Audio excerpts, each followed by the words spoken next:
meu querido, fala, meu querido, beleza? Aqui vai a primeira live que a gente está gravando sobre carreira de tecnologia, sobre dia a dia bancário, sobre tudo que você precisa saber para integrar o mercado de tecnologia e já integrar nas grandes, já nas gigantes, beleza? Eu sou o Cleiton, sou o fundador da Start Tecnológico, que é uma empresa que faz alocação de pessoas em TI, é uma empresa que já trabalha com um processo de inclusão de pessoas que queiram entrar na área, queiram entrar para ser desenvolvedores. E aí a gente está aqui com o Bolívar para fazer essa troca e brincar um pouquinho aqui de TI. Fala aí, Bolívar. É isso aí, Cleiton. E aí, pessoal?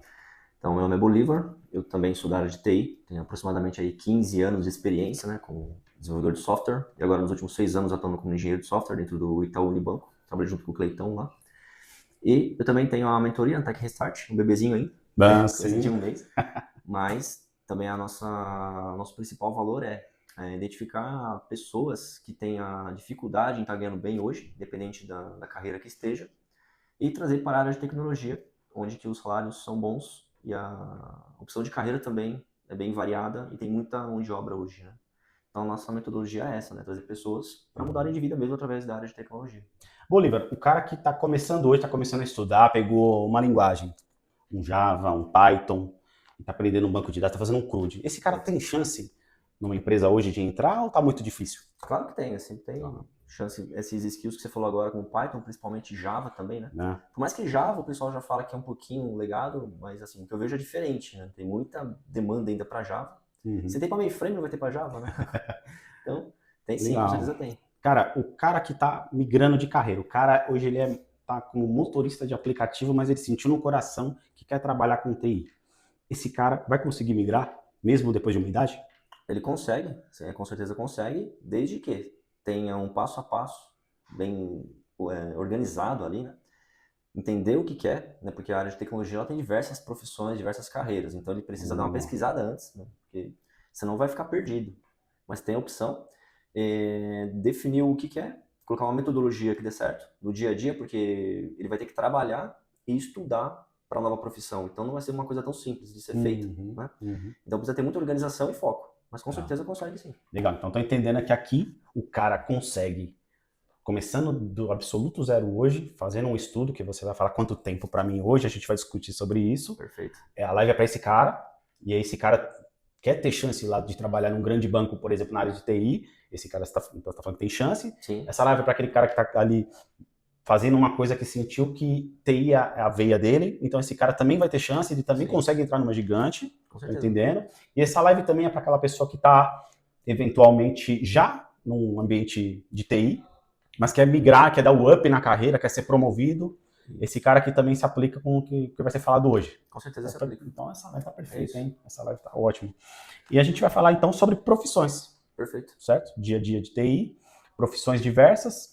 E é claro, né, assim, com a nossa bagagem bancária ali, a gente vai puxar um pouco de sardinha para o que a gente trabalhou e ainda trabalha nesse período, né? Então, só para o pessoal ter uma ideia, eu fundei recentemente a Nenezinha, também chamada Start Tecnológico, né?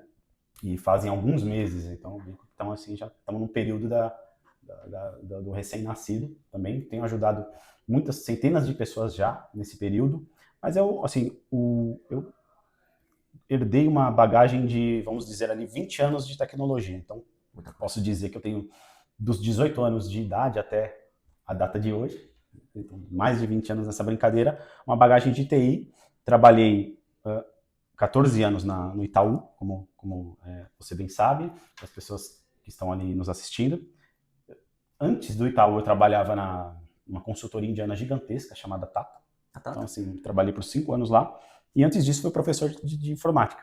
Então, assim, calhou, eu sou aquele público que veio desde dos 18 e foi migrando. Fez a carreira no TI só, né? Isso.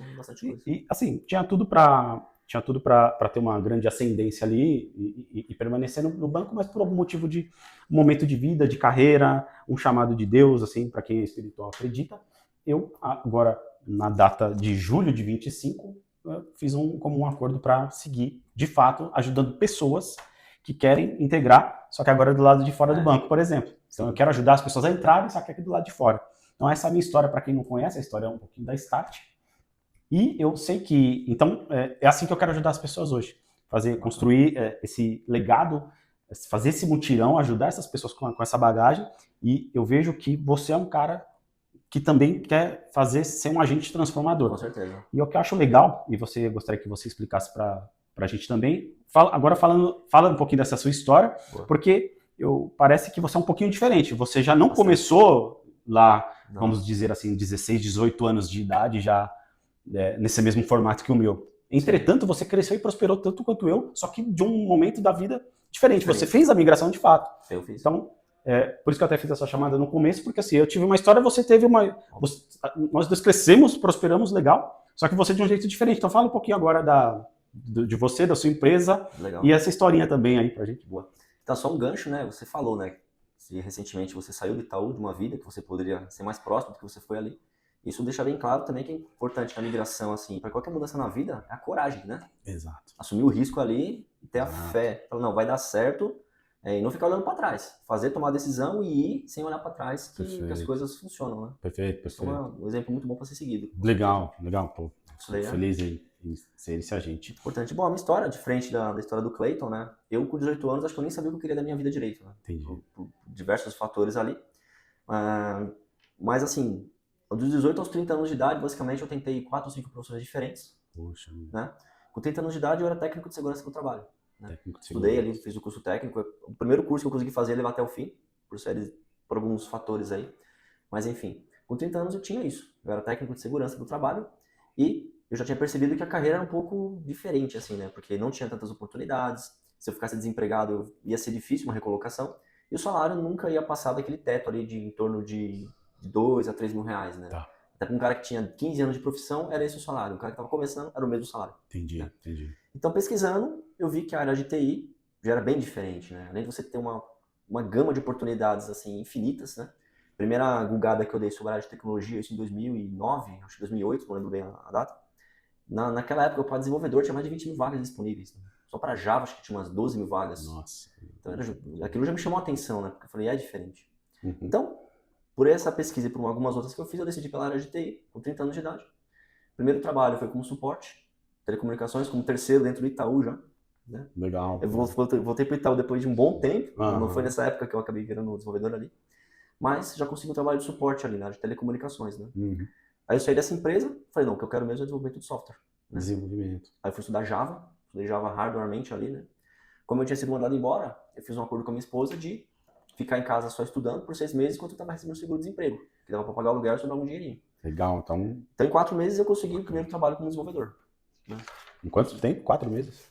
Estudando sério mesmo, só Java foi depois de 4 meses. Né? Primeiro trabalho. Você falou que 6 meses você fez um comum acordo desse momento de transição ali. Isso. Meados de 30 anos de idade, entendi. Isso. Aí você fez um comum acordo dentro de casa, para pagar as contas. É isso aí.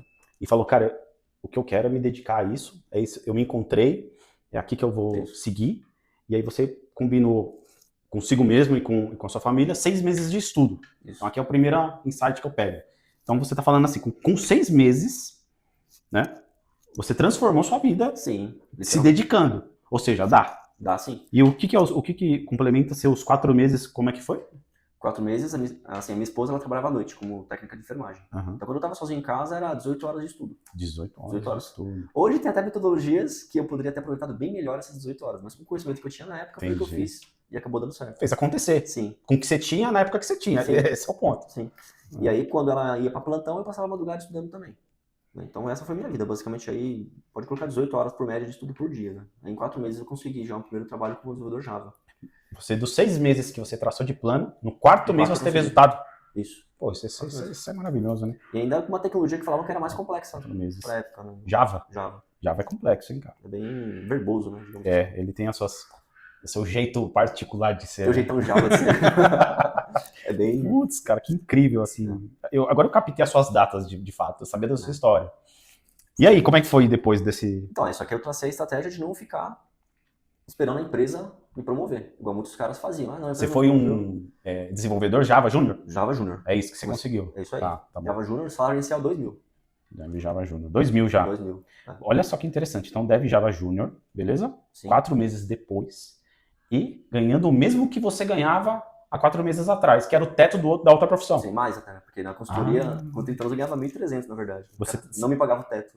Você estava ganhando R$1.300, Isso. que era o teto daquela profissão. Não, o teto era maior. O teto era maior, mas Tá. o cara me pagava 1.300. Pagava 1.300, mas se você prosperasse por anos ali, ia bater 2.000. Acho que era 2.500 nessa média. Não na é, época. E aí, assim, então isso aqui eu acho importantíssimo, Bolívar, a gente frisar para quem está assistindo. Você saiu desses R$1.300, tomou essa decisão, fez o seu compromisso consigo mesmo de 6 meses para virar sua chave, sua vida. Isso aí. Se dedicou de fato, porque são muitas horas de estudo. Sim, bastante. Ou seja, o seu dia era respirar aquilo. Sim, basicamente isso. E dos 6 meses que você se comprometeu, no 4º mês você teve um resultado que te levou a sair de um salário de R$1.300 para R$2.000 imediatamente. É isso aí. É isso que você está me falando. É isso aí. 2.000 em 10 anos atrás? É. Nossa, que é outra grana. R$2.000? 10 anos não, 15, né? R$2.000. 2009. Na inflação? Vamos supor que sejam 15 anos. Na inflação, a gente está falando que é como se você saísse para ganhar 6, 7 mil reais hoje. Por aí, se fosse, acho que a inflação daria isso, assim. Essa média. Ou seja, você transformou sua vida com uma decisão aqui. Sim. E fez acontecer, cara. Que incrível isso aqui, meu. E a vontade da... Primeiro, assim, a situação que eu tinha ali com 30 anos, eu tinha muita raiva, né, cara? De tudo. Todo mundo consegue fazer as coisas, eu não consigo. Não tinha planos pra comprar um carro, pra comprar uma casa, pra casar. Não tinha condição de fazer nada, cara. Falar desse, né? Então isso me motivou a tomar essa decisão, né? Diz uma coisa, cara. Você, cara, fez acontecer e fez um go horse aqui, né? Basicamente isso. Foi pra cima, certo? Certo. Me diz uma coisa, das dificuldades, aí que entra no nosso processo de mentoria, queria fazer um adendo. Certo. Beleza? Beleza. Dos processos que você trabalhava, que você tomou a decisão de estudar Java, por exemplo. Então eu queria saber 2 coisas. Como que você tomou a decisão do Java e, no decorrer desse período, qual foi vamos dizer assim, a ausência de um mentor, ou você teve mentor que agilizou isso, que deu o resultado? Se não teve, você sente falta na época, se tivesse? Sim. Então eu queria que você respondesse. Porque Java e se teve mentoria ou não? Mentoria propriamente dita, não. Fez muita falta, né? Hoje, principalmente hoje, fazendo uma retrô, assim, de tudo que eu passei naquela época. Se tivesse uma pessoa para me aconselhar hoje, teria sido mais rápido, eu acho, menos algumas decisões que eu tomei, né? Teriam me ajudado nisso. E tinha pessoas próximas, né? Minha irmã, ela me deu algumas dicas, né? Pra tentar me ajudar, via ali. Mas ela era de TI? Não. Não era de TI? Ela era da área de administração, bem sucedida, né? Já estava como cargo de gestão e tal. Então, ou seja, ela só tentava me passar assim as coisas que eu fazia para tentar me ajudar mesmo, né? Por exemplo, tenta estudar, tenta ver essa profissão, tenta ver essa daqui, tenta fazer curso, tenta se aperfeiçoar, esse tipo de detalhe que ela me dava. Sobre TI, eu conversei com um primo meu que já era da área. Falou com um primo. Ele já era bem sucedido, era programador Java na época, acho que ele devia ser pleno na época. E aí, numa oportunidade que eu tive de conversar com ele, ele me falou, não, a área é boa, se você estudar e aprender, é uma área que nunca vai te faltar emprego, você vai conseguir trocar de trabalho, assim, muito fácil, e os salários são esses. Esse júnior, ele falou, júnior de até uns 3 mil, pleno até uns 6, e sênior, hoje, um sênior inicial aí vai até uns 12, naquela época, isso daí eu acho que era 2009, 2010. 2010. E aí eu peguei esses dados que ele me falou ali na conversa, e fui averiguar, pesquisar. Na época tinha um site, não tinha muitos sites de emprego na época, né? Acho que tinha Cato. Eu lembro de um site, cara, nossa, como é que era? Tinha um site de TI. API Info. API Info. O API Info era onde a gente procurava vaga há 15 anos atrás. É isso aí. E era só, né? Era só. Não tinha esse negócio de LinkedIn. E a Cato ela deixava você pesquisar ali, acho que você conseguia fazer 10 pesquisas por dia. Exato, senão você tinha que pagar. Tinha que pagar. Nossa, então assim, acho que vale um insight de quem está assistindo a gente e está sonhando em entrar para a área, está fazendo a migração, que é o quanto que a facilidade hoje tá fácil de você se posicionar hoje frente ao que a gente viveu, né, Bolívar? A informação tá fácil, eu quero dizer isso, né? Exato. Porque hoje você pode pesquisar, será que um desenvolvedor Python ganha bem mesmo? Exato. Cara, você consegue ver hoje pelo Glassdoor, por exemplo, quanto que um dev Python ganha trabalhando nos Estados Unidos, por exemplo. Exato. Nessa época eu não tinha, na época que eu comecei eu não tinha esse tipo de métrica, né? Até tinha, mas eu não sabia ali os meios, né, de pesquisar certo. Para você ter uma ideia, né, Bolívar?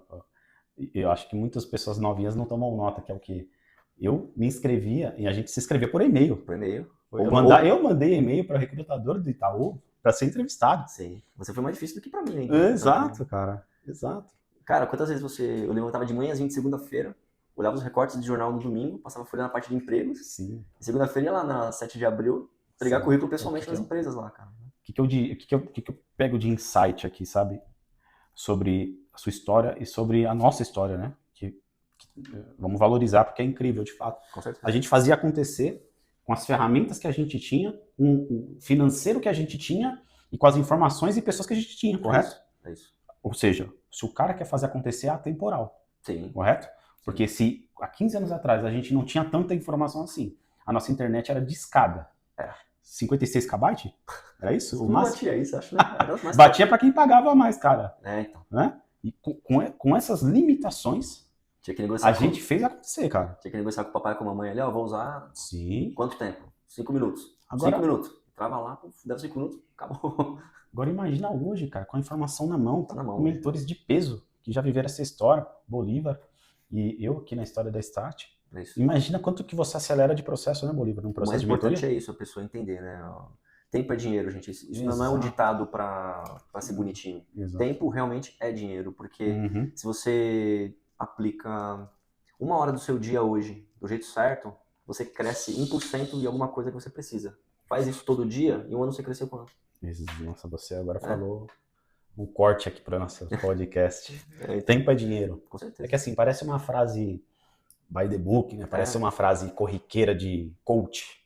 Só que se você pegar na essência, o que você fez, você transformou o seu tempo em dinheiro com a sua história. Com certeza. Certo? Com certeza. Porque você poderia muito bem pegar essas 18 horas de estudo, né? Eu sei que não é uma realidade muito fácil para a maioria, para algumas pessoas, mas você pegou o máximo de tempo que você tinha e fez. Era o que dava, cara. Às vezes, eu tenho 2 horas sobrando, porque se eu quero fazer acontecer, quero mudar minha história, minha vida, e quero mudar a minha carreira, se eu tenho 2 horas, poxa, usa as 2 horas ao invés de assistir um filme. Usa com inteligência, né? E faz isso por um período. Que nem hoje, para ler um livro hoje, para me dedicar pro meu livro ali, qual é o tempo que eu mais uso, que me sobra? Quando eu tô indo pro trabalho, é o tempo que eu mais consigo ler. Na condução ali eu vou lendo. Porque às vezes eu deixo programado para ler 1 hora por dia durante o dia, às vezes não consigo. Assim, chega uma demanda meio crítica, tem que respeitar os prazos ali, você acaba ficando sem o tempo, né? Por isso que eu falo que tempo realmente é precioso, né? Nossa, você falou um negócio que me remeteu aos meus anos de carreira dentro da instituição, que a gente naturalmente tinha... o primeiro momento foi 100% presencial, Covid 100% em casa, né? Pós-Covid, meio a meio. Beleza? Sim. E aí você me remeteu a um tremendo de uma coisa que eu chamaria de hack também, né? Que é o quê? Quando eu saio aqui da minha casa, da Zona Leste, nós somos da Zona Leste, né? Zona Leste de São Paulo, desde nascença, amo a Zona Leste, estou aqui até hoje. Eu também, aqui da região do Tatuapé, também ia lá para Conceição. Para quem é de São Paulo sabe. Estamos na Zona Leste para a Zona Sul. Beleza? Você cruza a cidade. Você tem 2 opções Aí você tem 2 opções na vida. Das várias, né, vamos dizer assim. E reclamar e deixar sua vida acontecer. Eu amo samba, mas a música, às vezes, ela, se aplicar isso para deixar a vida levar, vai ter um preço se você fizer isso. Porém, eu também, aproveitando o que você falou, também fazia eu também tentava aproveitar ao máximo esse período que eu tinha de deslocamento para o Itaú. Principalmente nesses últimos anos, quando eu comecei a respirar melhor esse mundo aqui de empreendedorismo, esse mundo mais que a gente trabalha o autoconhecimento. Sim. E aí era 1 hora ouvindo podcast, cara. 1 hora. Faz diferença.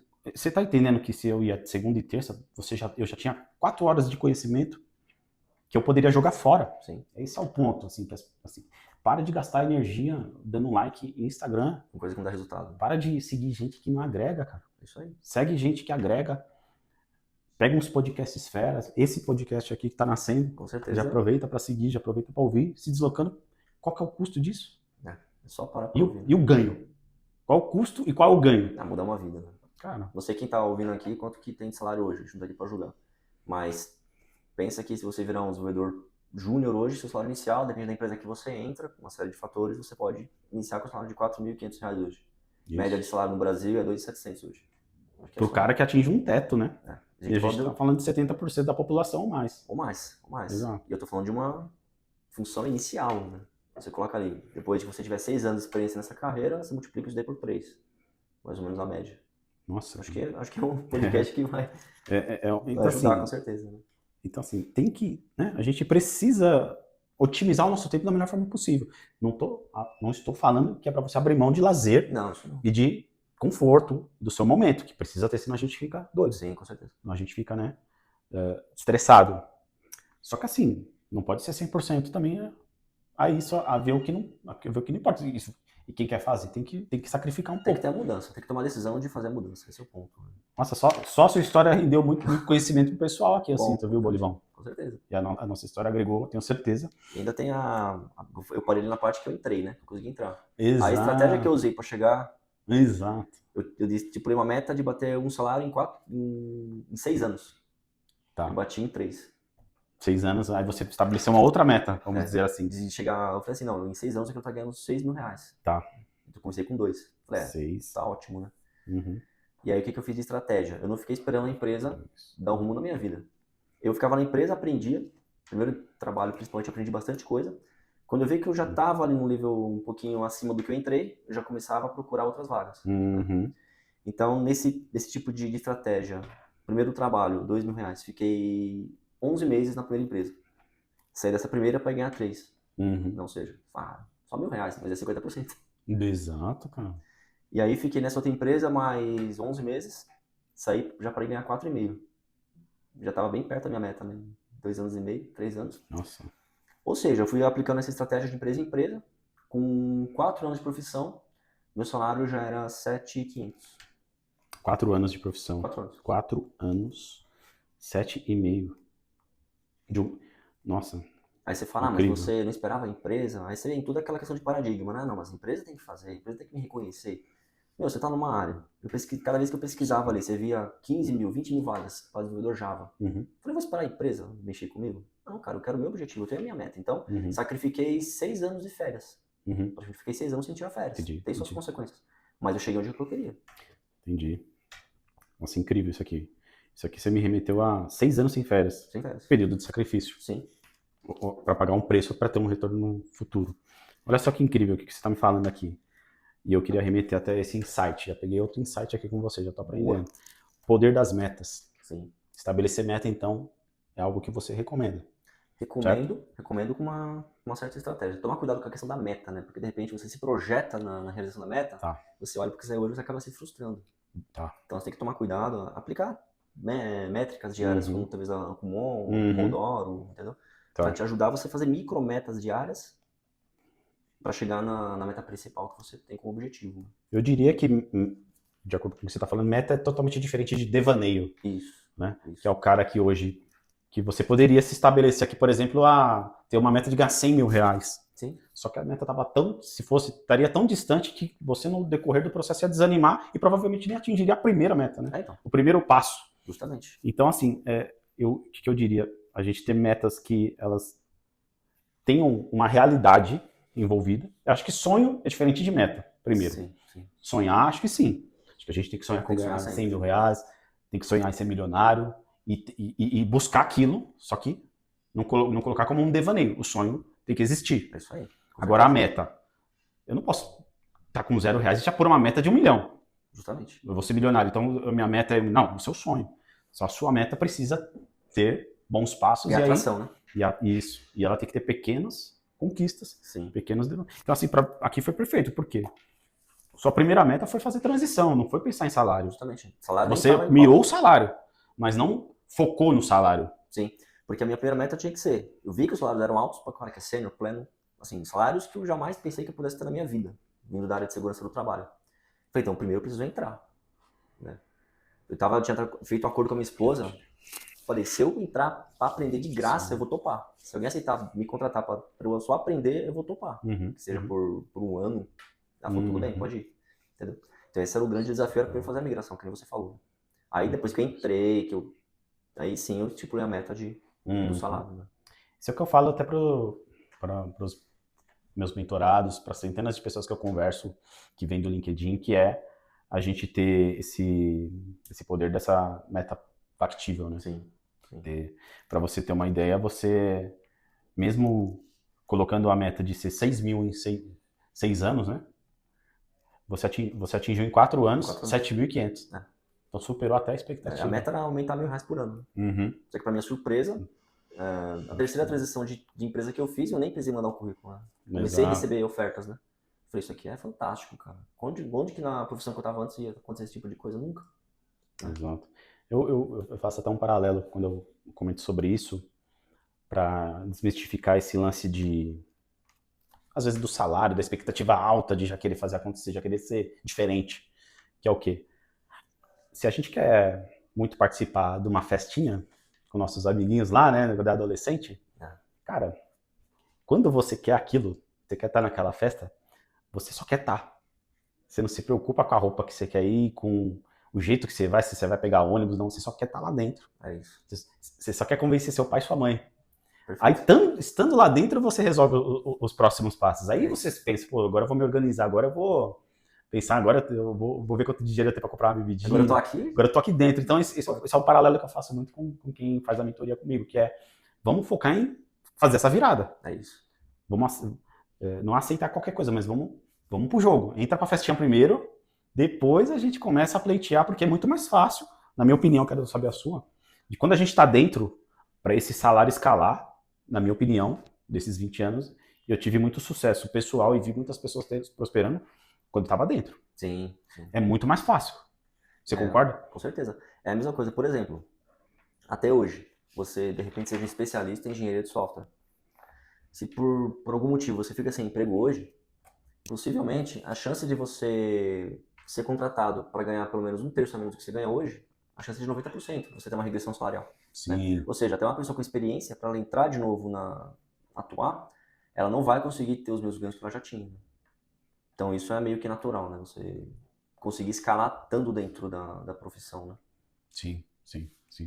Perfeito. Bom, tá se tratando agora dos ganchos que a gente separou para a live, falando de carreira propriamente dita.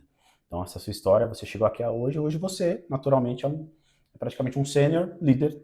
Sim. E com potencial de gestão de equipes altamente performáticas. Isso, certo? então eu cheguei a atuar como tech lead por um ano, foi por um ano, aí voltei a ser apenas engenheiro de software sênior, né? Aquela parte que até eu acabei caindo no seu time lá no Itaú. Sim, então eu também tive até o meu momento de transição de carreira para eu entrar para Start.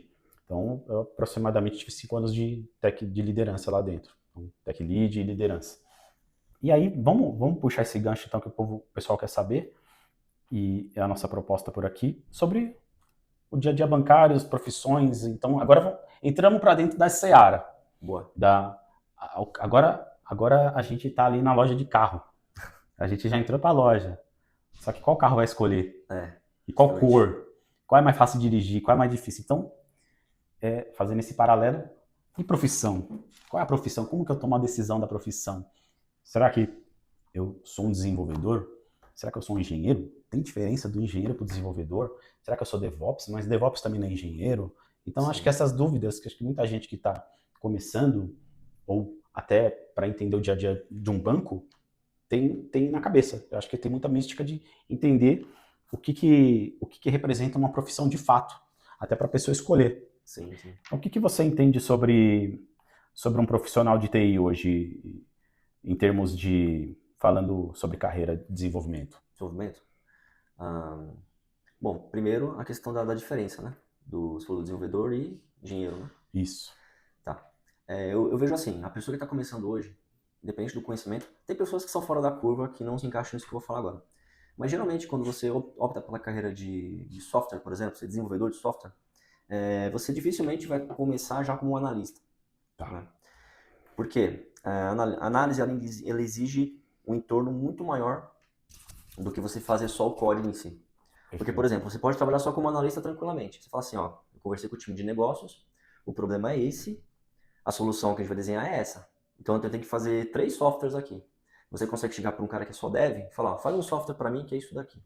Vai receber um dado, vai processar, vai engordar a informação e vai retornar um resultado. Um desenvolvedor iniciante consegue fazer isso. Agora, se você chegar para um desenvolvedor iniciante e falar assim, ó, o time de vendas não está conseguindo ter performance porque os caras passam 30% do dia deles preenchendo planilha. Faz um sistema para eles não precisar mais preencher a planilha, seja por sistema. De repente, o cara que é só desenvolvedor não vai ter esse perfil analítico de entender a problemática e como resolver. Entendeu? Então, a principal diferença para um desenvolvedor e para a carreira mais analítica, que tanto analista ou engenheiro de software, é essa, né? Esse perfil analítico e enxergar os entornos do software. Né? Perfeito. Então, o cara que é desenvolvedor, e tem cara que tem 30 anos de experiência só sendo desenvolvedor, tá tudo certo, não Entendi. tem problema com isso, é perfil mesmo. Mas o cara ele vai ser fera em código. Qualquer tipo de código, qualquer problema que envolva código, o cara vai saber resolver. Né? Uhum. Já o cara que é analista, de repente, ele nem trabalha fazendo código. Né? De repente, o cara que é engenheiro, ele nem faça código. Mas ele consegue enxergar o entorno e dar soluções mais complexas, nesse sentido. Né? Pô, Então, a legal. diferença de atuação de uma carreira a outra é essa. Né? Uhum. E outro ponto, né? O cara começa como desenvolvedor, naturalmente ele acaba virando analista, depois vira um engenheiro de software e por aí vai. Né? À medida que ele vai desenvolvendo código, ele começa a aprender o business que aquele código resolve. Né? Uhum. Voltando à problemática de vendas. Primeira vez que ele fez, ele só vai fazer o código. Mas o segundo problema que ele resolver ali, ele vai saber, então o vendedor faz isso. Então o software tem que ir de acordo com isso. Então, devagarinho ele vai ganhando corpo na parte de análise também. Né? Tá, então você comentou que assim, o desenvolvedor, ele naturalmente vira um engenheiro. Isso. Mas não necessariamente ele precisa virar um engenheiro, ele Não. pode ser desenvolvedor a vida inteira. Sim. Porque o desenvolvedor, assim, a gente falou muito focado aqui só na carreira. Mas o desenvolvedor, ele também vai, naturalmente, o desenvolvedor ele vai saber mexer com banco de dados, ele vai saber mexer com um pouco de infra, né? Ele não vai fazer só código, muito difícil ele vai fazer só código, né? Então é uma profissão que, naturalmente, na parte de mais técnica mesmo, ele vai acabar aprimorando também esses conhecimentos, né? Então você pega um cara hoje que é experiente só em desenvolvimento de software, o cara sabe sim dar soluções para questões de infra, para questões mais físicas do entorno do software ali. Né? Sei. É natural, né? Eu acho interessante, Bolívar, porque eu lembro uma das minhas primeiras experiências como desenvolvedor, antes do banco, começando na consultoria ali e trabalhando nesse sistema de desenvolvedor júnior. Certo. E eu sou mainframe, né? Eu sou da escola mainframe dessa época. E eu estava entrando lá como júnior para trabalhar, prestar serviço para o banco, mas era um consultor da consultoria. Certo. E aí eu vivia esses papéis em observação ali, observando. Que era assim, eu tinha um cara que era extremamente ligeiro. E ele repassava trabalho para todo mundo. Certo. Inclusive para mim. Esse tal engenheiro. Né? O líder não chamava nem tech lead na época, era a liderança sênior. Certo. E passava aqui. E assim, era um cara ali, meia idade, vamos dizer assim. E eu novão lá, com meus 20 anos de idade, desenvolvedor COBOL Júnior. E aí, só que tinha um senhorzinho, mainframe, né? Fala de mainframe e fala de senhorzinho, né? Tem Já sabe jeito, bater. Aí, ele tinha, acredito que ele era mais 60, o tio. Ele era até mais. Cara. E ele era desenvolvedor. Sim. Ele era desenvolvedor até aquela data e ele estava ali pré-aposentadoria INSS, desenvolvedor COBOL sênior. Então, aí que eu aprendi nessa época? Existe o melhor ou o pior, o certo e o errado? Aí eu aprendi que não naquela época, hoje eu entendo. Eu aprendi que não tem certo e errado, não tem melhor ou pior. Ele era um analista que repassava o trabalho, ele era muito bom. Porque ele repassava e girava a roda daquela squad, daquele time para entregar. Certo. Só que assim, a velocidade que aquele cara construía as coisas, o senhorzinho, era absurda. Né? Era absurda. E ele era uma máquina de entregar. Então isso é importante. Então assim, não existe certo e errado. Ele era muito bom no que ele se propôs, o outro era muito bom no que se propôs. E aí eu tomava vários pau, naturalmente, né? Eu implantei muita coisa nessa vida aí. E se Deus quiser, tá rodando algumas aí. Você então. E aí eu lembro assim, cara, tomava pau de SQL. O COBOL chamando lá o DB2, né? DB2, perdão. E aí, cara, nossa, agora já se ferrou. E aí não tinha pesquisa de ar, não tinha nada. Você tinha que pegar manual. Tinha manual que a gente abria assim, o que é menos 811? Tá. Aí eu falava, nossa, eu vou falar com o tiozão lá, né? O tiozão. Ele vai me bater, ele era meio grosseiro. O que foi? Aí eu andava pra ele assim, olhar. Aí eu chamava ele pra máquina, porque não era notebook, era PC. Era PC físico. Ele, o erro tá aqui. Aí ele, assim, ele olhava o código. Aí, tá aqui então. Então o erro tá aqui, põe um ponto. Aí ele assentava. Eu falei, mas peraí, você não quer põe um ponto? Colocar o ponto, compilar. Tinha certeza do que tava fazendo. Sucesso. Return code 0. Então assim, cara, você tá entendendo o poder do cara? Sim. Só que se esse cara se propusesse a ser um analista, ele não ia ser. Ele ia ter performance. Provavelmente ele não ia ser nem feliz e nem produtivo, entende? Sim. Então esse é o gatilho para acho que as pessoas precisam entender. Sim. Você quer ser desenvolvedor e você vai performar, seja o melhor desenvolvedor. Sim. Se você se propôs a desenvolver Java, vamos falar das ramificações. Mas seja o melhor, certo, Bolívar? Sim. É melhor ser bom em uma coisa do que ser meia boca em várias. Verdade. Certo? Sim. Até quando eu comecei eu cheguei a fazer 1 ano de ciência da computação, uma das coisas que eu não recomendo muito fazer no começo. Era muito isso, né, cara? A ciência da computação te ensinava vários pedacinhos de várias coisas. Eu falei, mas eu quero ser bom em Java. E a faculdade não ia me dar esse conhecimento, né? Uhum. Então eu falei, não, vou estudar só Java. Uhum. Né? E aí eu acabei parando na faculdade fazendo cursos menores ali, cursos de Uhum. curta duração, mas que me davam o conteúdo que eu precisava, né? Uhum. Uhum. E deu resultado. Né? Foi muito importante. Aí depois que eu estava na profissão ali, com 4 anos de experiência, que eu fui atrás de faculdade de novo. Né? Tá. Ou seja, o bom dessa área também, para quem quer ser dev principalmente, né? Você não precisa fazer uma faculdade para começar a trabalhar nessa área. Ah, não precisa de Não faculdade na precisa. sua Para opinião. ser área 100% técnica como desenvolvedor. Tá. Não. Você pega plataformas que nem a Udemy. Tá. Você pega cursos ali, principalmente cursos da gringa ali, né? Cara, você pegar um curso daquele ali com o objetivo de estudar certo mesmo, faz todos os exercícios que o curso te passa, estuda a teoria certinho, aplica, estuda, aplica. Depois do segundo módulo de um certo curso, você consegue montar já um portfólio no Git, por exemplo. Tá. E aquilo ali já pode até ser colocado no seu currículo, né? Uma forma de você mostrar que você tem um conhecimento. Você pode não ter experiência anterior numa empresa como desenvolvedor, mas você mostrando um portfólio ali, um currículo bacana, a pessoa vai surtir o interesse. Tá. Porque um júnior, ele não vai ser exigido da mesma forma que um sênior. Tá. E um júnior, a empresa não vai exigir muitas coisas assim para contratar a pessoa, não é? Mas ela saber fazer mesmo o básico ali já vai dar um resultado, entendeu? Um básico já resolve. O básico então, bem feito resolve, com certeza. Foi assim comigo. O que eu fiz ali? Eu montei um sistema de oficinas em Java. Não tinha nem interface gráfica o negócio. Era tudo no script ali mesmo, né? Gerando no console. E eu peguei esse sistema, coloquei no Git e coloquei nas entrevistas ali, né? E o diferencial também, falei assim, ó, para desenvolver esse sistema aqui, eu usei o Scrum. Então eu mostrei até o Kanbanzinho que eu usei ali e tal. Na entrevista eu nem expliquei pra pessoa, né? E os caras super curtiram a ideia, falaram, não, beleza, vai dar certo, pode vir. Tá. Você me fez um cenário perfeito agora para fazer a pergunta. Sou um cara que está começando agora, preciso tomar essa decisão, não importa a idade, mas quero fazer acontecer igual você fez. Certo. Tá? E eu tô na dúvida, e acredito que seja a dúvida de muitos, putz, vou fazer a faculdade, então, de sistemas, vou tirar uma certificação, ou vou fazer um Gitzinho pessoal, porque pressupõe que eu estou estudando uma linguagem e praticando. Como é que eu começo? O que eu faço? Aí depende muito em qual percurso a pessoa já está hoje. Se a pessoa já começou a faculdade, tem condições de já fazer a faculdade, eu não recomendo parar. Né? Não é isso que eu estou falando. Mas se a pessoa ainda não tomou a decisão de começar, não comece. Se quer ser um desenvolvedor, por exemplo. Eu recomendo fortemente. Se você tem condições de pagar uma faculdade, com o dinheiro de uma mensalidade, você consegue fazer... Na Udemy ali, você consegue fazer uns 10 cursos, pelo menos, focados. Tem curso de R$23, certo? Sim, bem barato, e cursos que entregam, né? Entrega. Eu mesmo já fiz estudos de certificação da Amazon, por exemplo, a AWS. Justamente. Tinham 3 referências lá, R$23 cada um. É nessa média.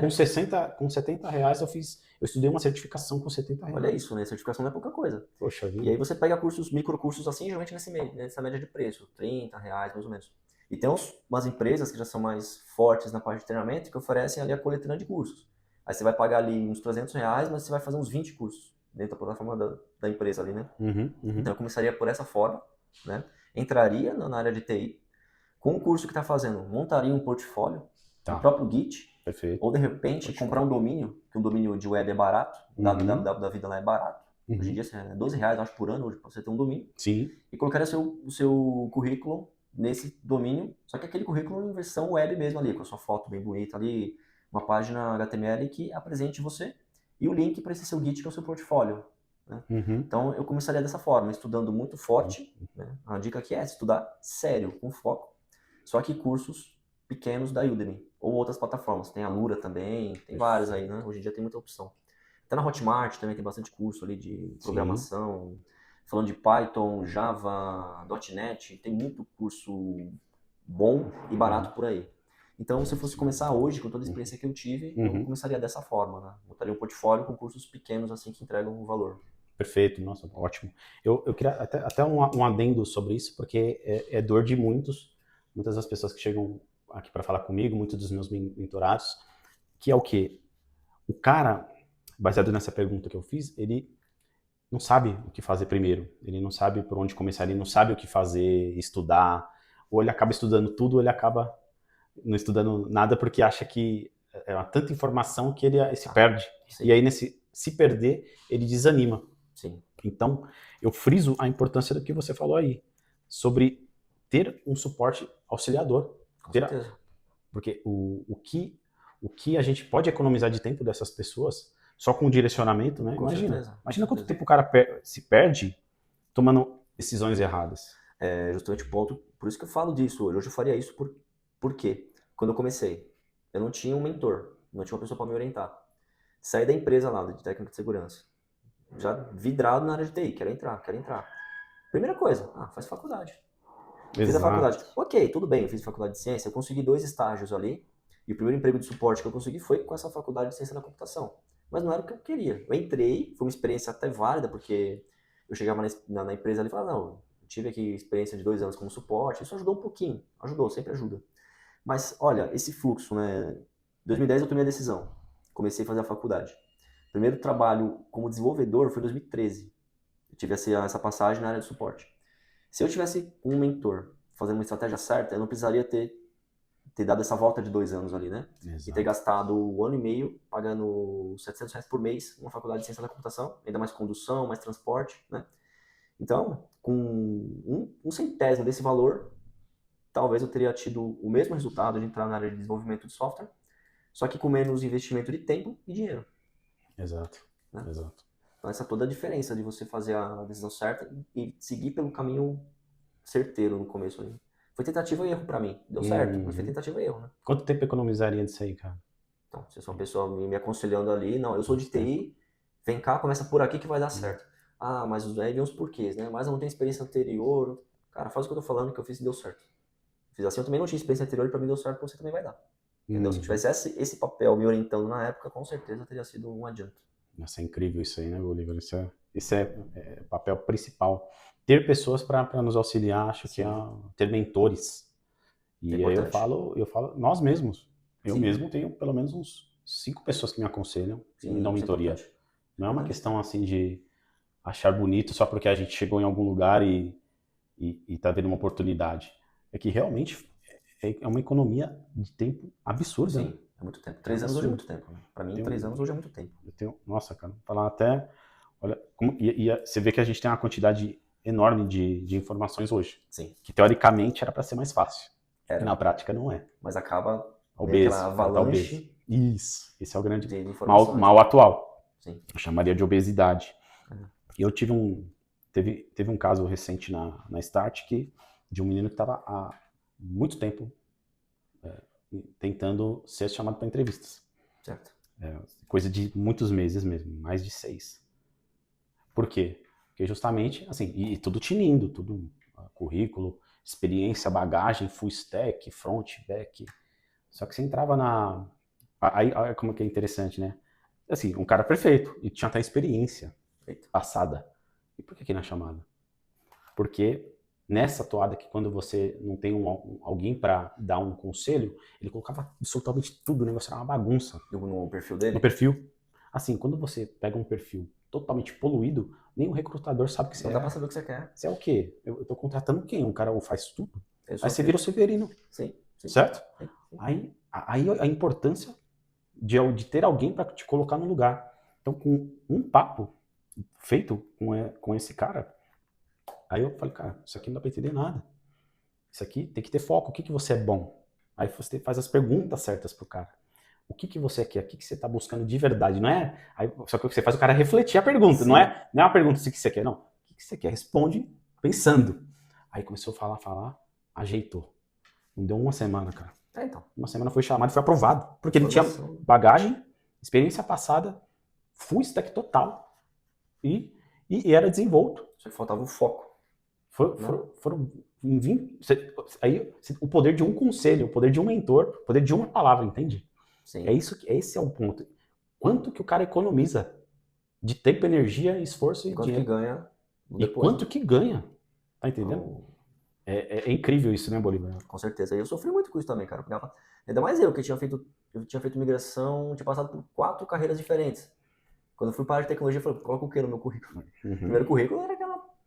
Aí um dia, até minha irmã deu um conselho desse pra mim, né? Não, você precisa colocar só coisas de TI, mas não tem experiência.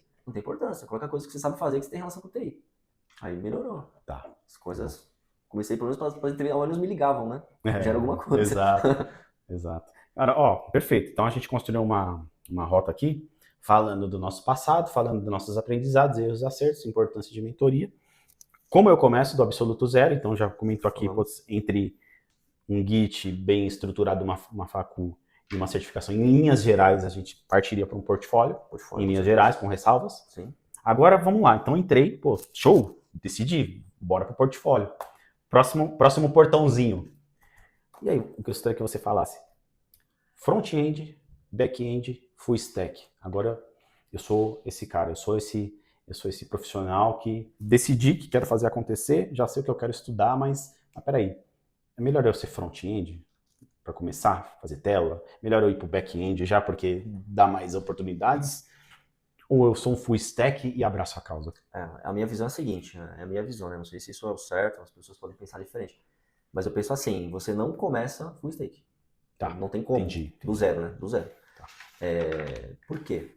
Porque são duas curvas de aprendizado muito grandes. Né? Entendi. Você dominar front-end, hoje você tem pelo menos 5 frameworks para front-end. Uhum. Né? E mais as linguagens básicas, como HTML, CSS, script, ou seja. E aí você vai para os frameworks de tecnologia para front-end, os tipados, que usam TypeScript hoje em dia, os mais modernos, né? Falando de Angular, de React, por exemplo. Isso. Você não vai ser bom nos dois, ao menos de cara não. Né? A gente está falando aqui só de front-end. Aí você pensa, se você não vai ser bom em tudo que tem no front-end de cara, como que você vai ser bom com isso e mais o back-end junto, aprendendo do zero, né? Então fica meio difícil.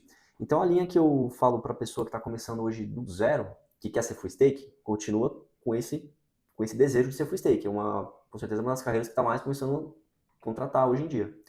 Porém, faz uma parte de cada vez. Se você gosta mais de front-end, se identifica mais com a parte de front-end, começa com front-end.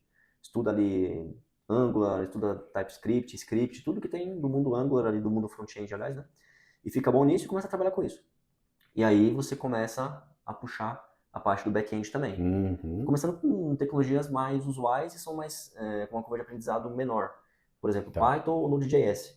Node.js, inclusive, o Node, inclusive, ele é baseado em script, né? Então, basicamente, quem está ali no mundo do front-end, ele já vai ser propício a fazer back-end em Node.js, que é script também.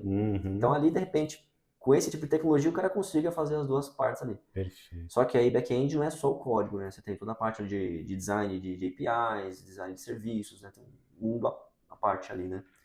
Então, assim, o que eu aconselho é a pessoa ir para uma parte de cada vez, né? Perfeito. Fazer o full stack, né? Legal. Então, o full stack, assim, a minha meta mais longo prazo. Isso. Vamos dizer assim. Chegar na excelência a longo prazo. Entretanto, eu tenho uma via na minha estrada que recomenda se eu pender para front ou para back. Isso. Beleza? Isso. Putz, guinei aqui para o back. Certo. Por causa devido a eu gosto de codar. Eu gosto de pôr na mão ali e me mandar requisição e devolver um response. Ok. Então, significa que aí eu preciso escolher uma linguagem e ser bom nela de acordo com o que a gente está conversando aqui, certo? E aí você recomenda assim, Python e Node seriam ótimas dicas para quem está começando. Só para a gente dar uma dica aqui prática, certo? Com certeza.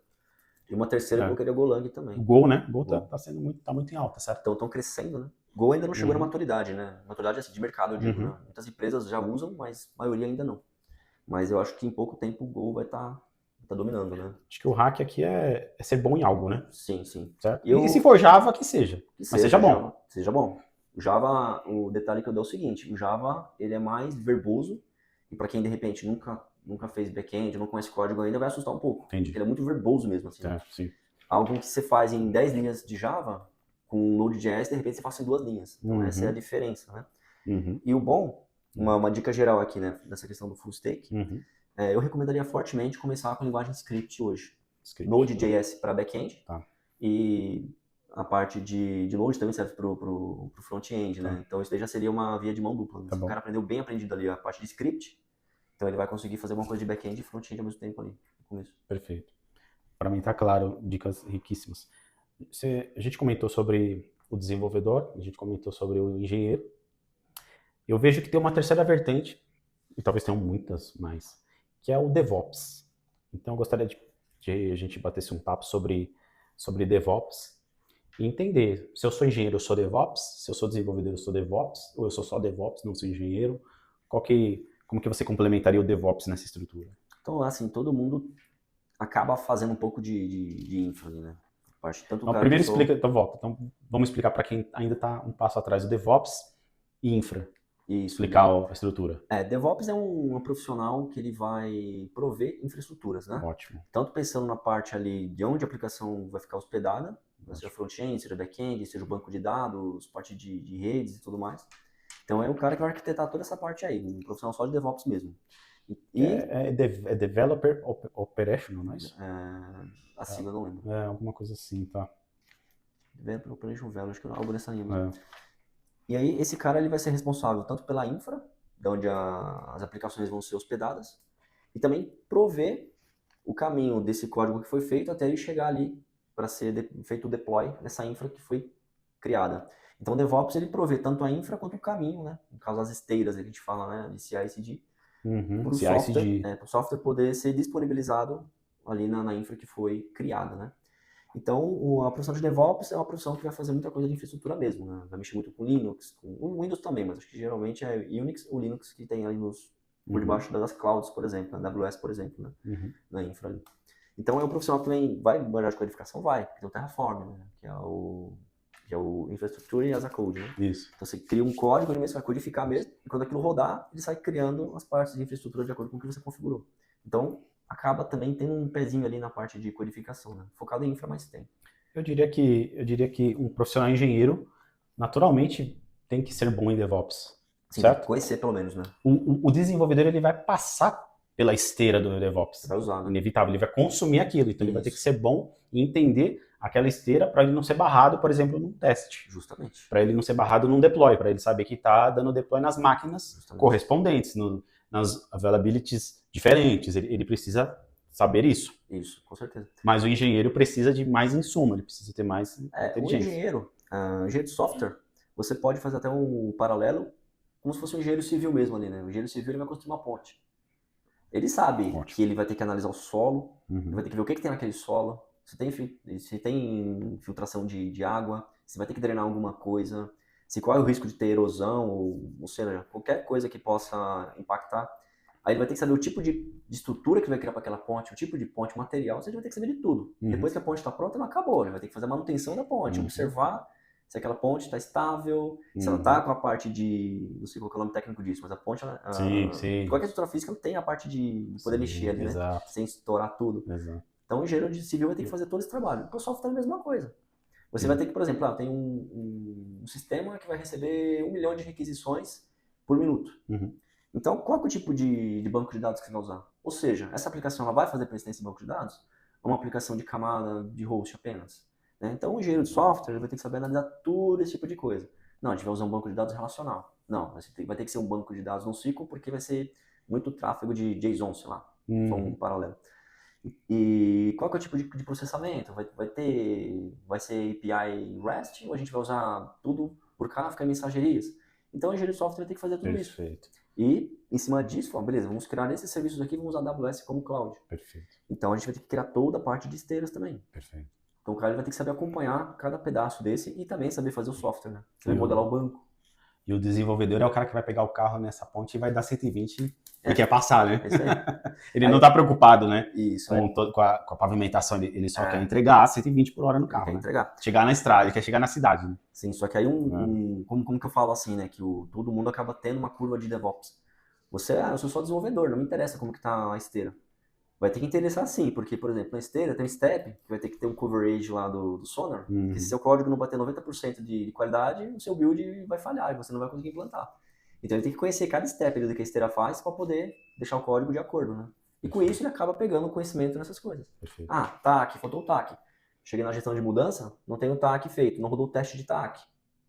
Então a sua Gmood não vai poder ser gerada, não vai ser aprovada. Perfeito. Entendeu? Então o cara ele acaba tendo que conhecer um pouco de cada coisa, mesmo se ele não deve, e por obrigação se ele for engenheiro de software. Né?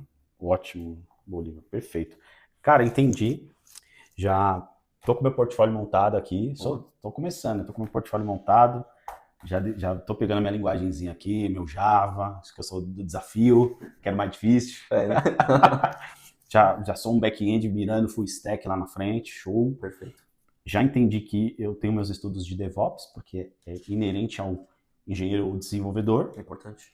Beleza? E aí eu vou iniciar uma seara de deploy e vou pôr meus filhos no mundo. E meus códigozinhos bonitão. Certo. Beleza? Certo. O que você... Aí, agora, entrando nessa nova ponte aqui, o que você fala sobre importância dos testes, monitoração desse seu código, observação? Coloquei o filho no mundo, o que eu faço? Certo. Bom, o importante do software, né? O software nada mais é do que um produto que você está lançando. Assim como um produto, ele vai ter a fase embrionária, a fase de desenvolvimento, a fase de maturidade e a fase de repente, do que ali é a fase de morte mesmo, ali, na verdade. Quantos sistemas você já fez ali em mainframe que já morreram, Sim. ou de repente estão vivos ainda, mas tudo teve esse ciclo, né? Ciclo total. O começo ali com a parte de negócios e tudo mais. E aí, né, depois que você colocou o software em produção, o que é importante? Hoje em dia você observar diariamente ali o que acontece com o seu código, né? Então, para isso temos ferramentas de observability, né? Tem uma ferramenta muito boa que é o Datadog, né? Que você vê tanta parte de warnings, tanta parte de erros, ele monitora tudo na sua aplicação ali também. E ferramentas como o Splunk também ajudou nessa questão. Ferramentas também como, acho que é o Kibana, se não me engano, que era para você ver também essa parte de monitoramento, né? Então você conhecer o que é ali a funcionalidade de monitorar o teu código, você conhecer esse tipo de ferramenta, né, é muito importante. Por exemplo, meu software ele é para mensageria, né? Ou seja, lambda mensageria.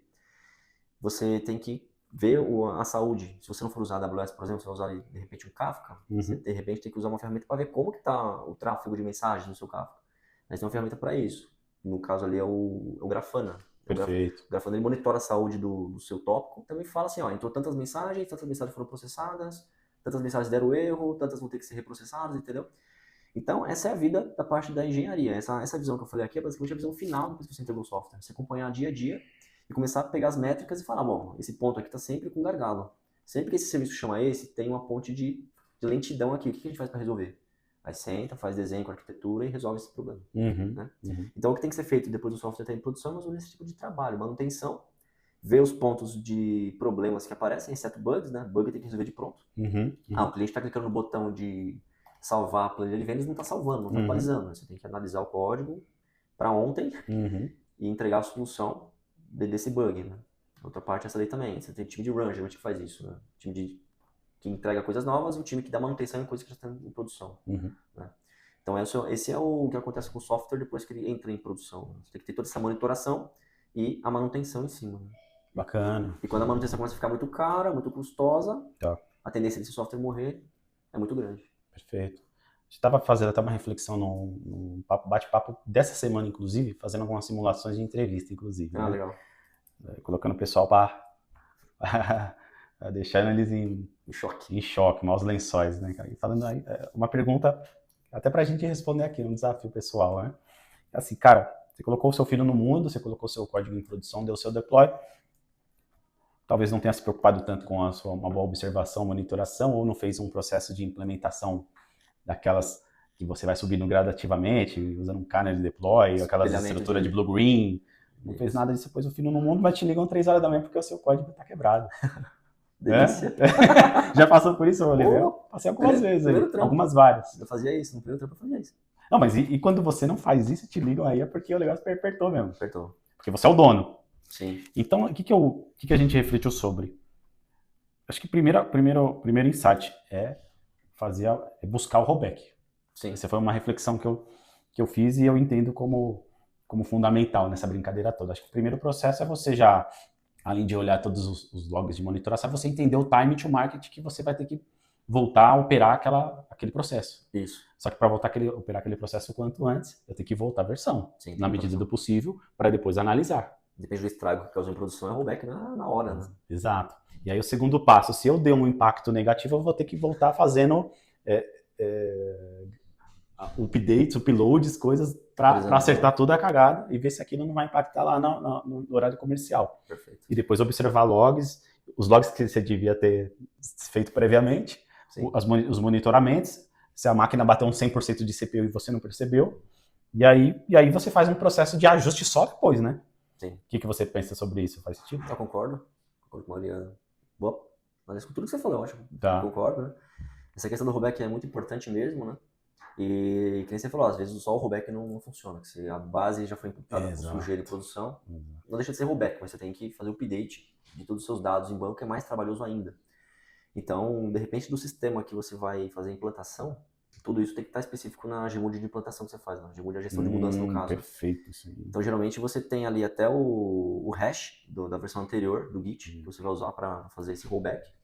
E se tem trabalho de banco de dados também, você também deve deixar já os scripts no jeito ali. Se der algum problema, você faz o rollback, já na sequência você já executa o script do banco de dados para você poder recuperar o ambiente, né? Nossa, se tem uma coisa das várias, que eu admiro, no banco, por exemplo, no Itaú, e eu tenho certeza que outros grandes bancos e empresas gigantescas, é que essa governança ela é muito séria, Sim. Ela funciona e você responde por ela. Com certeza. Você responde como um grande portão que estão olhando.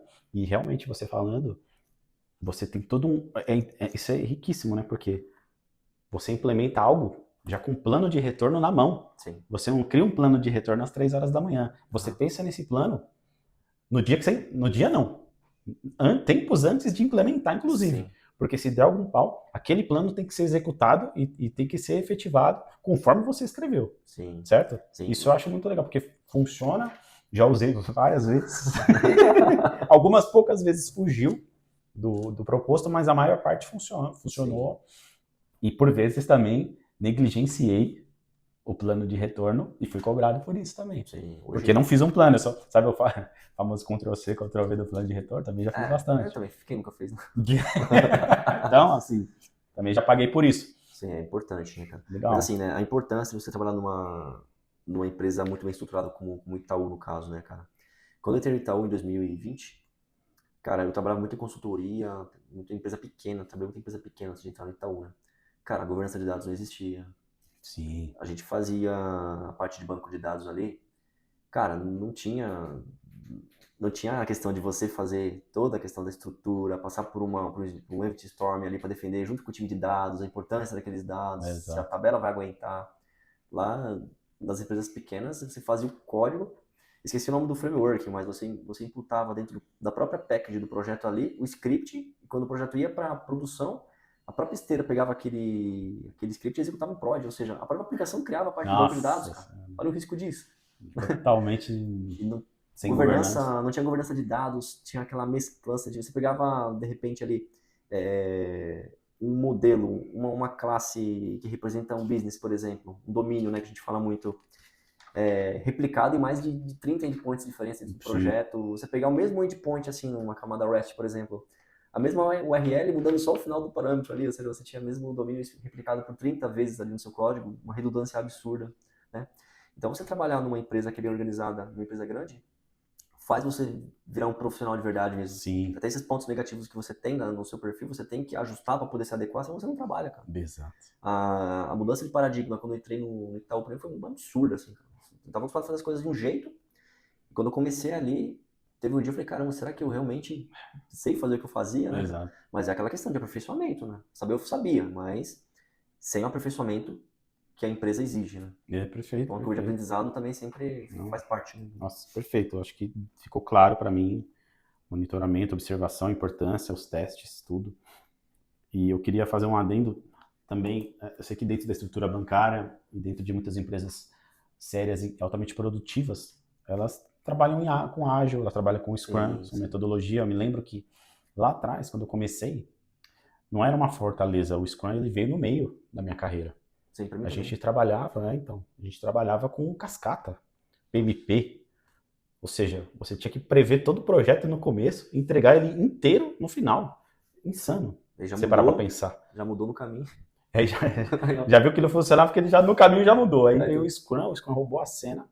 Ou seja, você pega esse mesmo projeto gigante, só que você quebra no que a gente chama de features. Sim. São entregas valiosas, grandes também, só que extremamente menores do que a maior zona. Você entrega por funcionalidade, né? Muito mais inteligente. Né? Então, se eu tenho todo um processo de cadastramento sistêmico de carro, uma locadora, né? A gente fazia muita locadora quando eu começava a estudar, né? É verdade. Fazia projetos sistêmicos, bancos de dados de locadora de filme, não era de carro. Aí depois migrou para locadora de carro quando as locadoras de filme deixaram de existir. É. Aí a gente fazia toda essa estrutura. Então, o famoso CRUD, né? Sim. Inserir, consultar, alterar e deletar. E aí, nesse projeto, nessa cascata, para quem não se lembrava, nesse PMP, ele trazia, a gente tinha que entregar tudo isso pronto. Sim. Absolutamente a funcionalidade do cara consultar, inserir, o cara alugar, tudo. E hoje não, né? O Scrum é uma realidade das Big Techs, eu vejo. Sim. Que é você, poxa, por que eu não começo inserindo e consultando, depois lá para frente eu deleto e altero? Justamente. Né? Certo? Justamente. Então, queria que você falasse um pouco sobre ágil, saber se suas histórias estão em dia. Então. E como que você pensa sobre ágil. Então, ágil é uma coisa que tem que ser realmente conhecida a fundo, porque faz a diferença no dia a dia. Porque pensa nesse cenário de cascata, né? Você tem ciclos de implementação. Você começa, define, vai, ou seja, cada ciclo desse é 3 meses, 4 meses, 5 meses. Você entregar o software todo, no caso ali. Exato. E você só consegue corrigir alguma coisa na próxima rodada, né? Isso, no cenário de startup, não pararia de pé hoje, né? Exato. Startup não surgiria num fluxo desse, porque startup tem que testar rápido. Imagina não deu certo, já põe de lado, já puxa outra coisa, já testa, e assim vai. Imagina um Nubank começando assim, né? Que é um banco mais recente. Então, não teria condições, né? E problemas, né? Chegou no meio da implementação aqui, putz, ó, se a gente fazer assim, que acontece muito. Acontece muito. Ó, a gente falou que ia ser assim, mas assim, quando a gente olhou aqui, não vai parar de pé, tem que mudar. E se fosse o modelo cascata? Você mudaria de hoje para agora? Exato. Né? Você tá fazendo negócio agora, de manhã. Depois do almoço você pegou o problema. Você conversou com a PO, conversou com o Tech Lead, não, beleza, pode seguir para esse novo caminho. Tá acertado, entendeu? Agora, no modelo cascata, você tem que documentar tudo de novo, mudar a documentação, para depois. No Scrum, inclusive, você pode fazer a documentação até no momento posterior à criação do software, né? Documentar para a galera usar mesmo, assim. Aquela documentação orientadora para você codificar, isso tá meio que em desuso, né? Não sei se desuso é uma palavra muito forte, mas eu mesmo, assim, a última vez que eu usei uma codificação olhando uma doc, assim, para fazer o código, tá um bom tempo já que eu fiz isso, né? Então o Scrum, ele realmente é nosso parceiro no dia a dia, né, cara? Porque você tem que ser ágil, né? O software muda com muita velocidade, então se não tiver uma metodologia que respalde isso, você tá complicado a situação, né? Sim, sim. Eu lembro até que na época era uma realidade, até a certificação. Tem várias certificações. Sim. Acho que para quem... Uma dica assim, que eu daria como mentor, e acredito que você também, assim, é um tiro curto, é uma certificação tiro curto. Você não gasta muita energia, não mais que 20 dias para estudar. Sim. Tem umas 5 vertentes da Scrum, tem a PSM, tem a Scrum Alliance, várias, até né? digitei aqui as certificações. E, de repente, é um tiro curto para o cara ter algum insumo pro LinkedIn já para dizer que ele... tô começando agora e conheço o ágil. O que você acha? Isso fez a diferença para mim quando eu tava começando. Realmente eu tinha... Era no Excel, mas eu montei lá o Kanban do que eu tinha feito para fazer aquele software. Então. E a pessoa perguntou muito sobre a ágil para mim na hora da entrevista. Isso fez a diferença, entendeu? Assim, eu acho que é uma dica que eu daria. Importante. E, pô, quer dar um tiro curto de certificação e ficar bom e usar argumentos totalmente válidos na entrevista, o ágil é um caminho de tiro curto extremo, sim, na minha opinião. E é muito importante, principalmente, assim, nem todo mundo pensa igual, mas se você quer entrar na área de TI, começar como um cargo técnico, mas depois para liderança, você conhecer de agilidade e de Scrum, principalmente, vai fazer muita diferença. Nossa, total.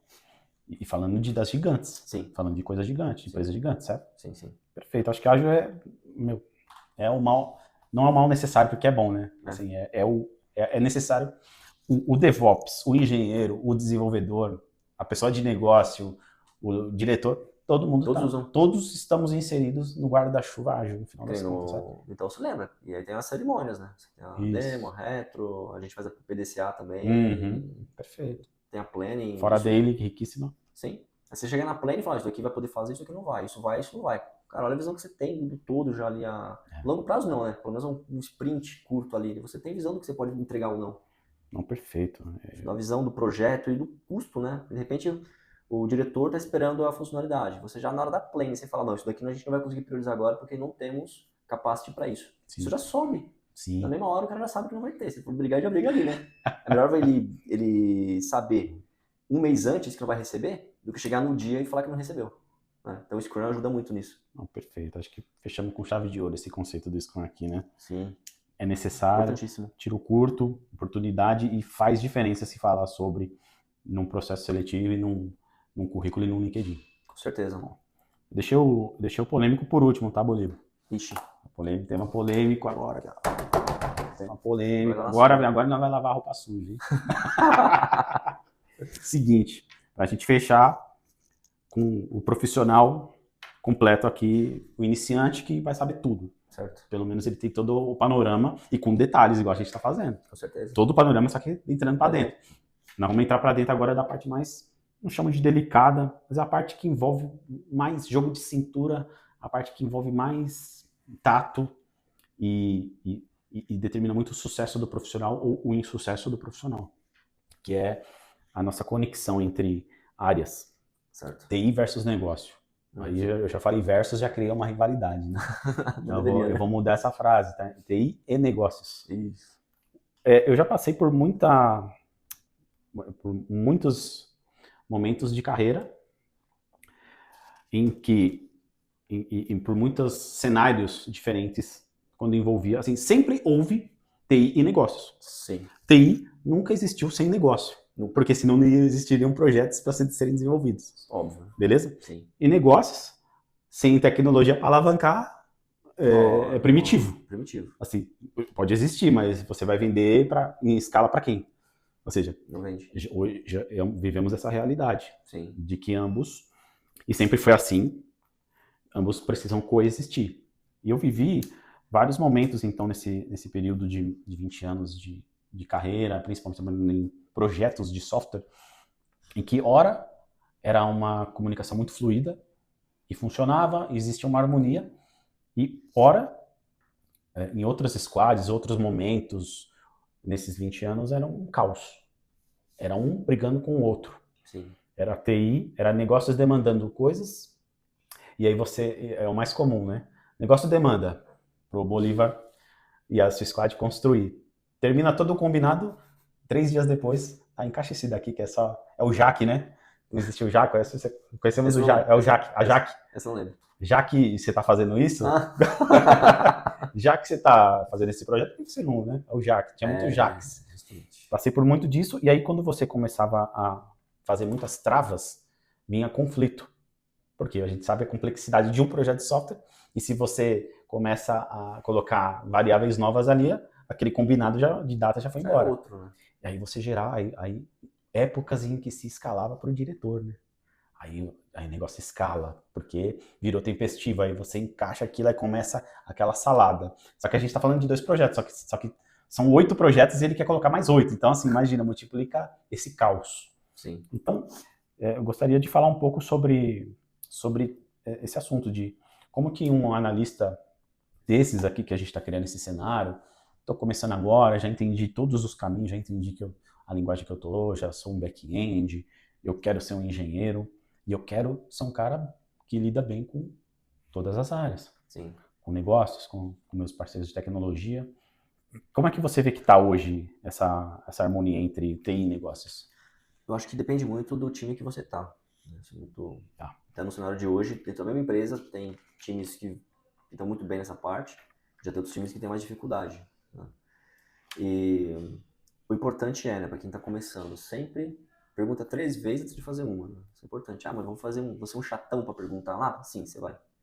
Porque é melhor você tirar a dúvida antes de começar do que fazer errado. Uhum.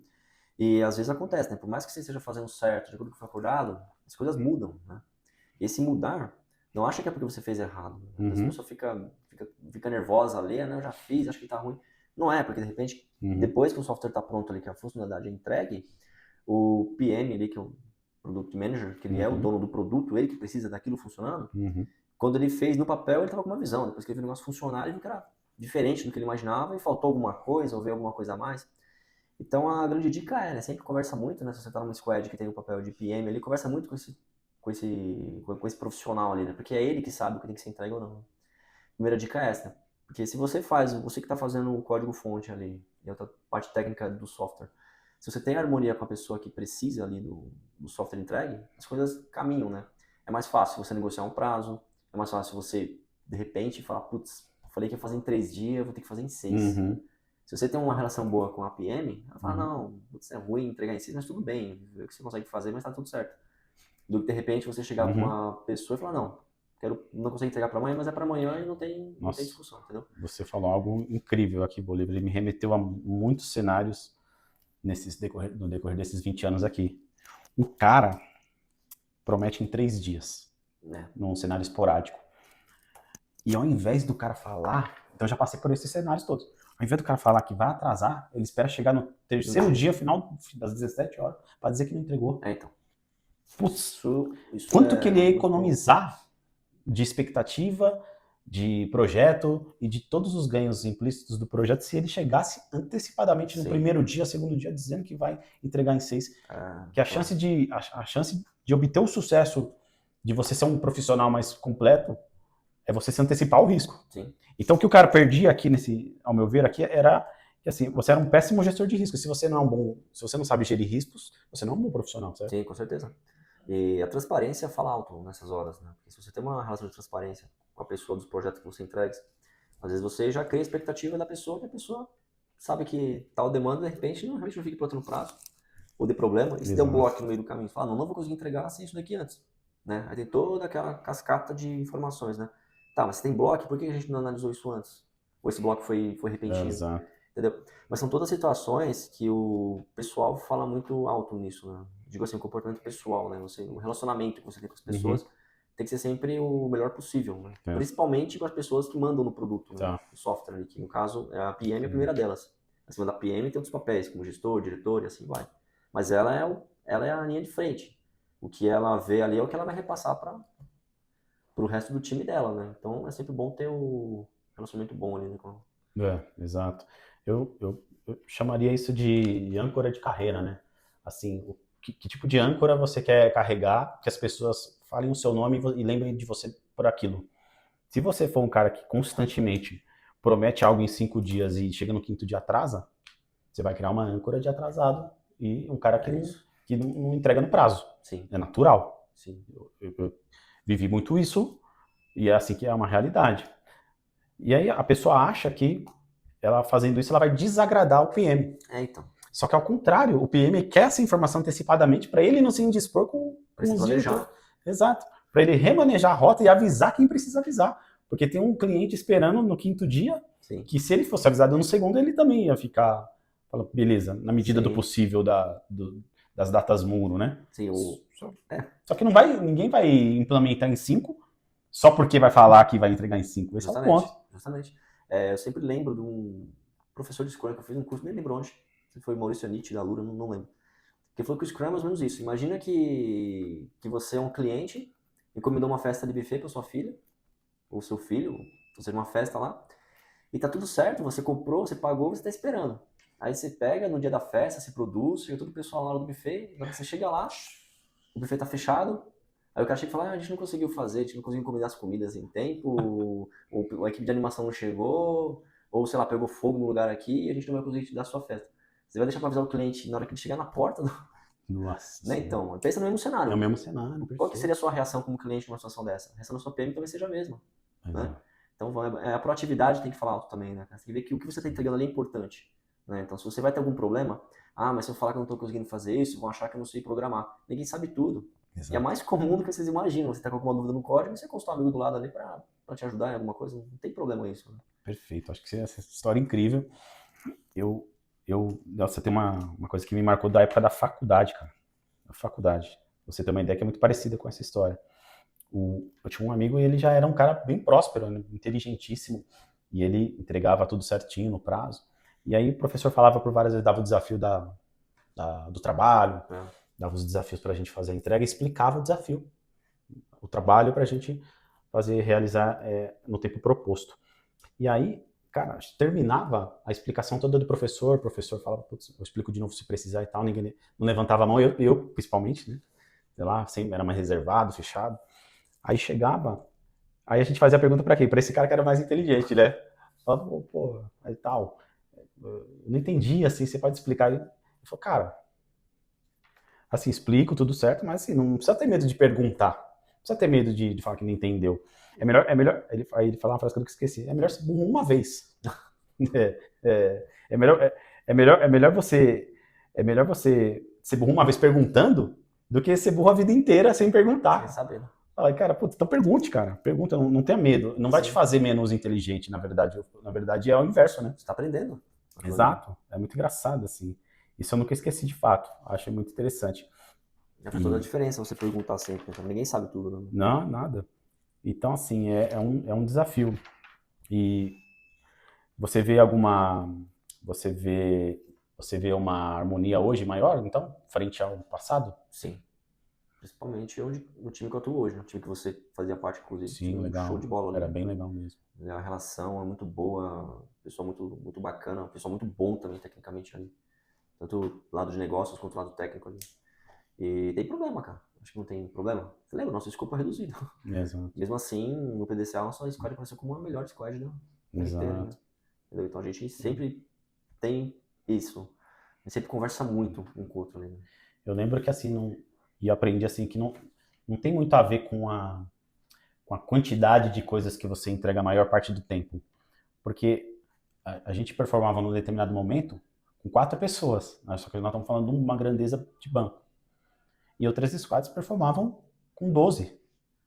Independente disso, não é porque a gente se colocou numa situação de menos pessoas, os projetos tinham a mesma grandeza, ordem de grandeza, só que o que a gente entregava e fazia acontecer, às vezes, não, era infinitamente a quantidade menor, mas a gente fazia com alma, a gente fazia com dedicação, fazia acontecer com aquilo que a gente tinha na mão. É. E mesmo assim era reconhecido. Então independe da quantidade, certo? Sim, Depende da energia que você demanda para aquilo. Porque você tem as métricas, né? A métrica vai ser a mesma. Se você faz 10, você calcula em cima de 10, mas a métrica vai ser exatamente a mesma. Exato. Por exemplo, falou 10. Você entregou quantos por cento de 10 demandas? Entreguei 3%. Então você vai ter um número diferente, mas a porcentagem é a mesma. Exato. Penso assim. Cara, para mim, ó, acho que desmistificamos todas as pontas aqui do cara, o cara que assistir isso aqui com dedicação e prestando muita atenção aos detalhes, ele vai sair daqui sabendo o que fazer. Sem querer puxar sardinha, mas se eu tivesse um conteúdo desse, na época que eu comecei lá em 2009, eu decidi ir para TI, veio programador em 2009 e 2010. Comecei como programador mesmo em 2013, né? 3 anos depois, que era o meu objetivo mesmo. Se eu tivesse um conteúdo desse daqui para me ajudar naquela época, acho que eu teria feito o mesmo caminho, de repente, em um ano. Nossa. Economia de tempo, não teria gastado tempo em faculdade, ou seja. E digo mais, você também tenho certeza que com a infinidade de gente que a gente anda conversando hoje, pessoas que procuram pedindo ajuda, sim, é uma realidade que há 20 anos atrás era assim e hoje é assim. Sim. Mesmo com informação a rodo, que na verdade piorou. É a mesma dor, porque você não tem um foco. Eu tava esses dias na academia ali, um colega começou na FIAP, uma das faculdades mais tops do... O cara veio conversar comigo assim, quando eu falei que eu trabalhava já eu tinha uma carreira já e tal, dentro de uma empresa boa que é o Itaú. Aí ele já começou a despejar todas as dúvidas dele pra mim ali. Cara, mas eu tô fazendo certo, tô fazendo faculdade? Tem vaga mesmo? O que eu estudo? Eu não sei, eu tô meio perdido. Exato. Entendeu? Você vê então que não tem realmente aquele foco aí, por mais que hoje a informação esteja fácil na mão, né? Sempre tem essa questão de você precisar realmente de uma pessoa pra te orientar, né? É importante. Uma coisa que eu aprendi numa das conferências que eu tenho participado aqui até, que assim, e eu pego eu acho é uma grande verdade para mim, que existem certas coisas que são, de certa forma, milenares.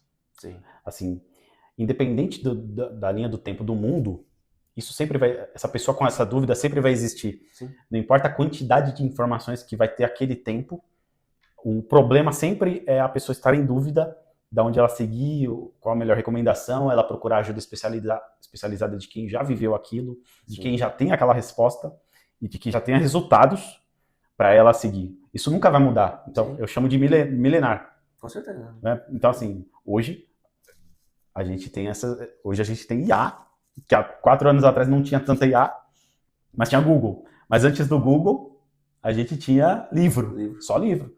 Antes do livro, o livro era na biblioteca, que tinha que se deslocar de casa. E antes da biblioteca, só Deus sabe. Era o pai e o vô. Pai e vô. A tia. E você concorda que é a mesma coisa? É. O cerne da dúvida é o mesmo? Sim, que a gente precisa de alguém para direcionar, que a gente precisa respirar ambientes para entender que o caminho... Sim, com certeza. Mas é aquela questão da falta de informação, né? E a questão do paradigma do medo. Então, geralmente, quando você vai sair da zona de conforto, é natural você ter medo. Aí vem todas essas dúvidas. Putz, será que essa área é boa mesmo? não tenho experiência anterior, será que eu vou conseguir entrar? Será que eu vou conseguir aprender a programar? Será que depois que eu programar, como que vai ser a entrega no dia a dia? Como é que eu faço aqui? Tá, tô fazendo na minha máquina, mas como que eu faço para as pessoas acessarem isso daqui e usarem o que eu tô fazendo?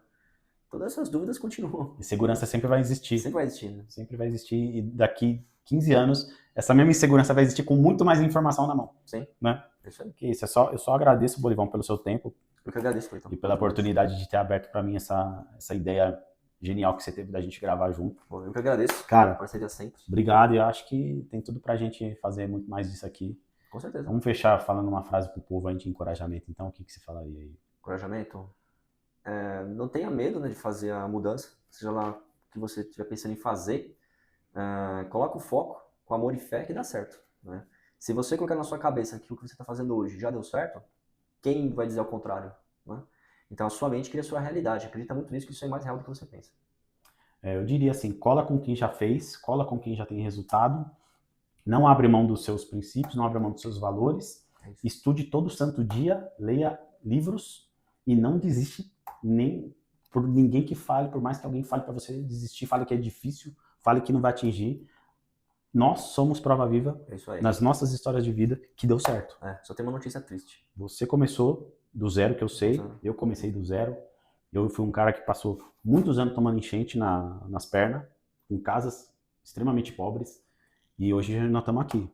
Conto isso não para demagogia, mas para dizer que é possível. Com certeza. E a notícia triste que eu tenho se você quer um resultado diferente, você tem que começar a ter atitudes diferentes e, de repente, se relacionar com pessoas diferentes que você tem hoje. Exato. Porque o resultado que você tem hoje é a média das 5 pessoas que estão à sua volta. Então, dá uma refletida sobre isso que é importante também. Perfeito, matou. Fechamos. Boa. Obrigado. Pessoal. Até a próxima live, se Deus quiser. Valeu.